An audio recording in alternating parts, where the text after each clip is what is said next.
এটা হচ্ছে আমার টিকিট। ঈদের একদিন আগে আমার দেশে যাওয়ার কথা ছিল, আর এই টিকিটটা কাটছি আমি আমার পরিবারের মানুষকে না জানায়া তাদেরকে সারপ্রাইজ দেওয়ার জন্য এই টিকিটটা কাটছিলাম।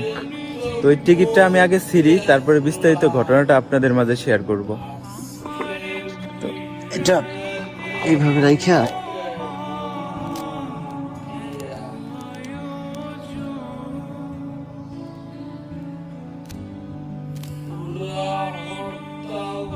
এই টিকিটটা ছিলাম কিসের জন্য জানেন? 55 ডিগ্রি তাপমাত্রা সহ্য না করতে পারিয়া আমার মা রে বলছিলাম, মা আমার তো এখানে অনেক কষ্ট হয়, তো আমি এইখানে থাকবো না, দেশে চলে যাব। তো এই কথাটা যখন আমার মাকে আমি বলছি, তখন উনি আমারে বুঝাইলো যে অল্প কয়েকদিন হয়েছে গেছোস, এখনো তো দেনা মেনা শোধ হয় নাই, তো দেনা মেনা শোধ দে, তারপরে দেশে চলে আসি, সমস্যা নেই। তো এরকম প্রায় অনেক দিন বলছি যে আমার এখানে অনেক রোদ, রোদের জন্য নাক দিয়ে রক্ত বাড়ায়, অনেক কষ্ট হয়। তো এটা বলার পরে তারা আমার সবসময় বুঝাইছে যে দেনা শোধ দিলে চলে আসিস, তখন দেশে এসে একটা কিছু করিস। তো তাদের কথা শুনে আমি 2 বছর এখানে কাটাইছি। তো কাজ করতে করতে এমন হয়েছে যে নাক দিয়ে পর্যন্ত রক্ত বেরোইছে, নাকের মধ্যে টিস্যু দিয়ে পর্যন্ত কাজ করছি। তারপরও কাজ করে দেনা মেনা শোধ দিছি, ফ্যামিলি চালাইছি, অনেক কষ্ট করছি। তো আজকে যখন পরিবারের মানুষকে জানাইলাম যে আমি তো ঈদের একদিন আগে বাড়িতে আসতেছি, তো আমি টিকিট কেটে ফেলাইছি, আপনাদেরকে জানাইনি। তো এটা শোনার পরে আমার আম্মু একটু ক্ষিপ্ত হয়ে আমার সাথে কথা বলতেছিল।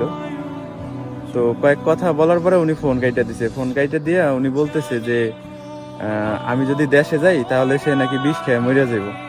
এই কথাটা আমার কানে শুনি নাই আমি, এটা আমারে বলছে হচ্ছে আমার পাশের বাড়ির এক ভাই, যে তুই বাড়িতে আসতেছস, তুই বাড়িতে আসলে তোর আম্মু নাকি বিষ খেয়ে মরে যাবো।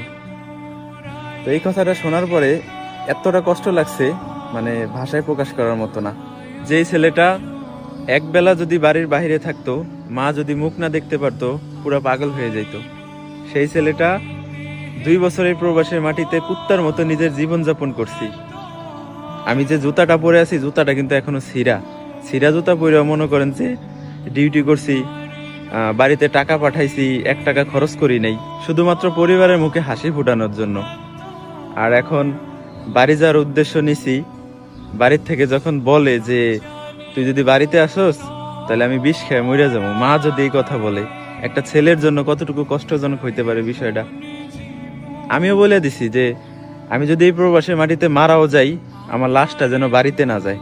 তো ভাবতেছি যে রাস্তার পাশে যেহেতু দাঁড়াই আছি, তো এখান দিয়ে গাড়ি যায়, এই যে দেখেন এটা হচ্ছে রাস্তা, তো এখান দিয়ে অনেক স্পিডে গাড়ি যায়, এখানে যায় দাঁড়াবো, গাড়ি একটা আইসা মনে করেন রাস্তার সাথে মিশে ফেলাইবো, আমার লাশটা যেন বাড়িতে না যায়। না জানি কোন